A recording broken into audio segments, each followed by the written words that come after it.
Hello students, nuclear physics में एक बार फिर आपका स्वागत है। I am Uday Singh. आज का हमारा टॉपिक है औसत बंधन ऊर्जा, यानी एवरेज बाइंडिंग एनर्जी। इससे पिछले लेक्चर में हमने बंधन ऊर्जा के बारे में पढ़ा था।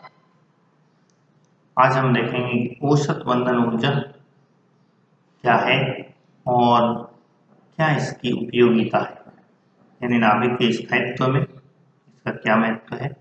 इसके आधार पर हम नाभिक के स्थायित्व को कैसे डिफाइन कर सकते हैं,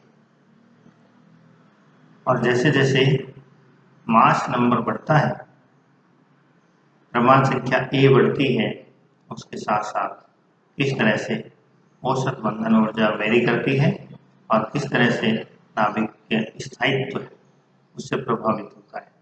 ये हमारे आज के लेक्चर की विषय वस्तु है।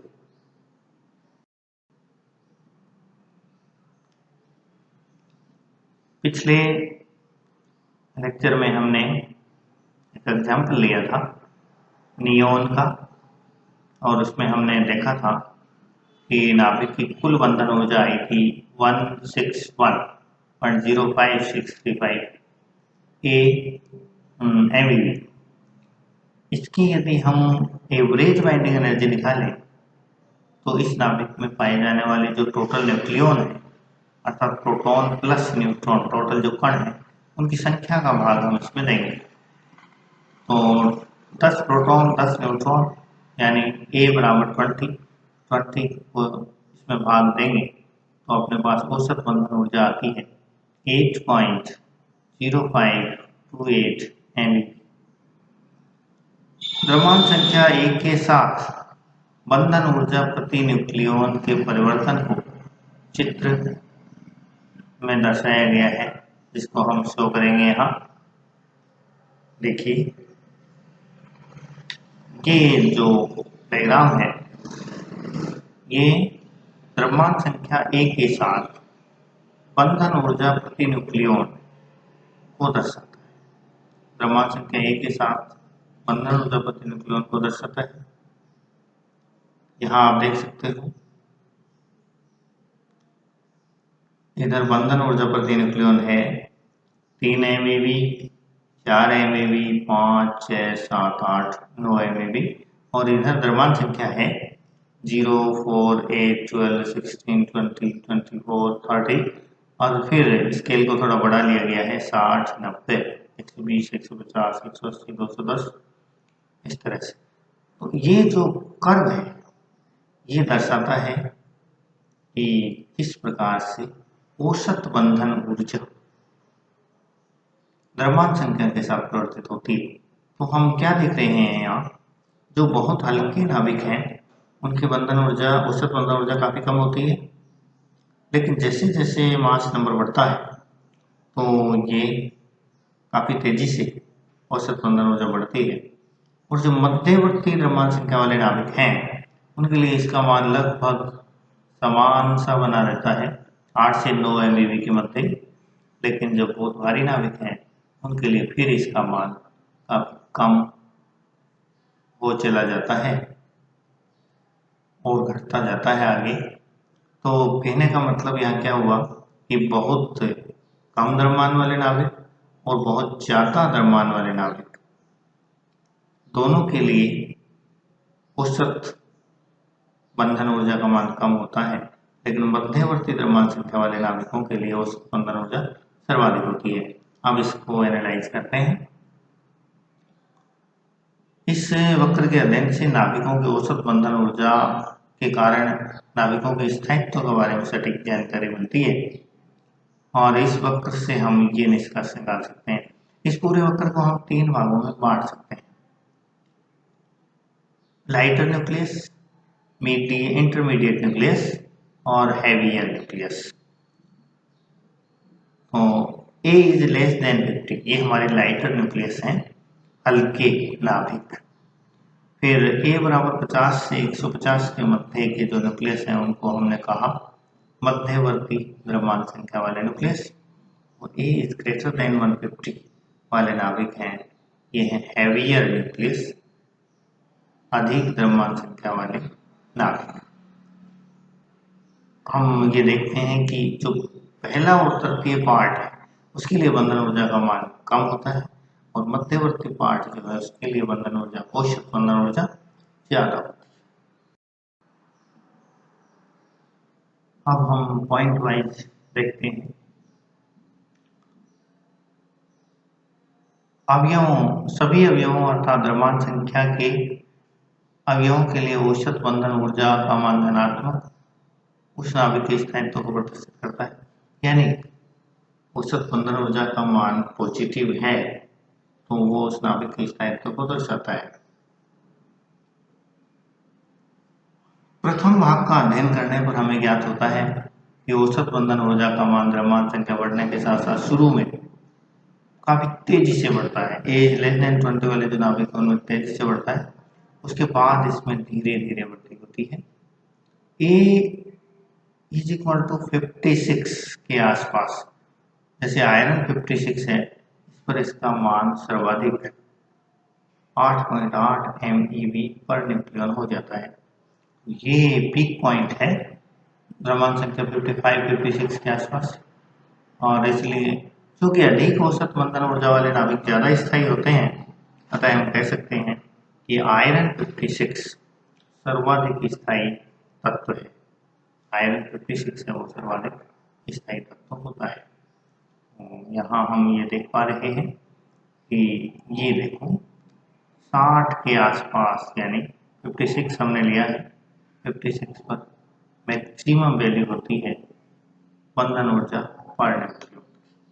शुरू में तेजी से बढ़ती है, बीच में स्थायी रहती है, और लास्ट में फिर ये 20 से कम द्रव्यमान संख्या वाले नाभिकों में वे द्रव्यमान जिनकी द्रव्यमान संख्या 4 का पूर्ण गुणज होती है, अर्थात ए बराबर 4, 8, 12, 16, 20, अर्थात हीलियम 4, बेरिलियम 8, कार्बन, ऑक्सीजन और नियोन वाले नाभिकों के लिए औसत बंधन ऊर्जा का मान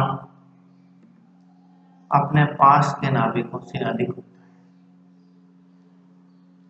यानी जिन जो ए इज लेस देन 20, यानी बहुत ही जो लाइटर न्यूक्लियस हैं जिनके द्रव्यमान संख्या 20 से कम है, उनके लिए जो बंधन ऊर्जा पर न्यूक्लियन है, औसत बंधन ऊर्जा है, उसका मान आसपास के नाभिकों से काफी अधिक होता है, जो इस बात को बताता है कि ये नाभिक अपने आसपास वाले नाभिकों से अधिक स्थायी होते हैं तथा इनके अवयवों के मध्य प्रबल बंधन होता है। यहाँ जो बंधन है वो प्रबल होता है। अब एज ग्रेटर देन 56, यानी ए 56 किसके लिए है? आयरन के लिए, जो सर्वाधिक स्थायी नाभिक है। इसके बाद वाले नाभिकों की औसत बंधन ऊर्जा धीरे धीरे कम होती चली जाती है, और ए इज ग्रेटर देन 200 के लिए इसका मान 8.8 से घटकर 7.6 MeV पर न्यूक्लियन तक आ जाता है। तो ये धीरे धीरे घटता है और फिर कम होते होते 8.8 से 7.6 MeV पर आ जाता है। यदि वक्र के तीसरे भाग तथा द्वितीय भाग की तुलना की जाए तो ये कहा जा सकता है कि द्वितीय भाग के नाभिक और तृतीय भाग के नाभिकों की तुलना में कुछ अधिक स्थायी होते हैं। यानी इंटरमीडिएट जो पार्ट है उसकी तुलना यदि हम हैवियर पार्ट से करें तो साफ साफ पता चलता है कि जो इंटरमीडिएट नाभिक हैं, जो मध्यवर्ती द्रव्यमान संख्या वाले नाभिक हैं, उनका स्थायित्व ज्यादा बजाय भारी नाभिक। यदि किसी विधि से तृतीय भाग के नाभिकों को द्वितीय भाग के नाभिकों में विखंडित कर दिया जाए तो नाभिक अधिक स्थायी हो जाएंगे, और इस प्रक्रिया में कुछ ऊर्जा भी प्राप्त होगी जिसे नाभिकीय विखंडन, जिसे क्या कहते हैं? नाभिकीय विखंडन कहते हैं। इसी प्रकार यदि प्रथम भाग से नाभिकों को किसी विधि के द्वारा अपेक्षाकृत भारी नाभिकों में परिवर्तित कर दिया जाए तब भी औसत बंधन ऊर्जा का मान बढ़ता है, और इसे नाभिकीय संलयन है। तो दो प्रक्रियाएं हैं दोनों में ऊर्जा मुक्त होती है। क्यों? क्योंकि अधिक स्थायी नाभिक मिलते हैं। इसे नाभिकीय विखंडन और नाभिकीय संलयन कहते हैं। विखंडन में यह है कि यदि भारी नाभिक टूटकर मध्यवर्ती द्रव्यमान संख्या वाले नाभिक बना लें तो अधिक स्थायी नाभिक प्राप्त होंगे और ऊर्जा मुक्त होगी। इसी प्रकार नाभिकीय संलयन यानी बहुत ही हल्के नाभिकों को जोड़कर यदि मध्यवर्ती द्रव्यमान संख्या वाले नाभिक बना लें, कुछ हैवियर अपेक्षाकृत हैवियर यानी मध्यवर्ती द्रव्यमान संख्या वाले नाभिकों में परिवर्तित हो जाए तो भी ऊर्जा मुक्त होती है और इसे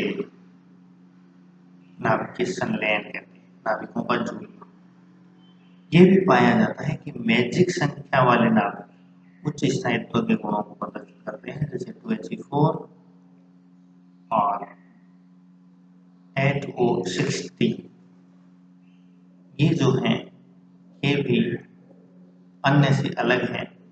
मैजिक संख्या हम और उच्च कक्षाओं में पढ़ेंगे। यानी मैजिक संख्या होती है न्यूट्रॉन और प्रोटॉन की संख्या यदि मैजिक नंबर हो तो वो नाभिक भी कुछ स्थायित्व प्रदर्शित करते हैं। मैजिक नंबर हैं 2, 8, 20, 28 आदि। ये यदि संख्या हो किसी नाभिक में प्रोटॉन की या न्यूट्रॉन की तो वो नाभिक अपेक्षाकृत अधिक स्थायी होते हैं। तो ये हमने अध्ययन किया औसत बंधन ऊर्जा का। एक बार फिर आप ये शेप देख सकते हैं। बंधन ऊर्जा प्रति न्यूक्लियन का वेरिएशन द्रव्यमान संख्या के साथ। बहुत ही जो हल्के द्रव्यमान वाले नाभिक हैं वो very lighter particles, lighter nucleus हैं, वो काफ़ी अस्थायी होते हैं। उनकी तुलना में जो मध्यवर्ती द्रव्यमान संख्या वाले नाभिक हैं वो ज़्यादा स्थायी होते हैं, सर्वाधिक स्थायी होते हैं। और फिर जैसे जैसे द्रव्यमान संख्या बहुत ज़्यादा हो जाती है तो वेरी हैवी न्यूक्लियस जो है वो भी कम स्थायी होते हैं अपेक्षाकृत इंटरमीडिएट एटॉमिक मास वाले पार्टिकल्स न्यूक्लियस से। तो ये औसत बंधन ऊर्जा का प्रभाव है नाभिक की स्थायित्व पर। औसत बंधन ऊर्जा जो है या बंधन ऊर्जा प्रति न्यूक्लियन का मान जितना ज़्यादा होता है उतना ही ज़्यादा नाभिक का स्थायित्व होता है। और इसका यदि द्रव्यमान संख्या के साथ अध्ययन करें तो शुरुआत में इसका मान काफ़ी कम होता है, इसलिए हल्के जो नाभिक हैं वो कम स्थायी होते हैं। बीच में इसका मान सर्वाधिक होता है, अतः मध्यवर्ती द्रव्यमान संख्या वाले नाभिक सर्वाधिक स्थायी होते हैं। और वेरी हैवी न्यूक्लियस जो बहुत ज़्यादा द्रव्यमान संख्या वाले न्यूक्लियस हैं वो भी अपेक्षाकृत कम स्थायी होते हैं और उनके लिए बंधन ऊर्जा पर न्यूक्लियन का मान कम होता है। थैंक्स। जय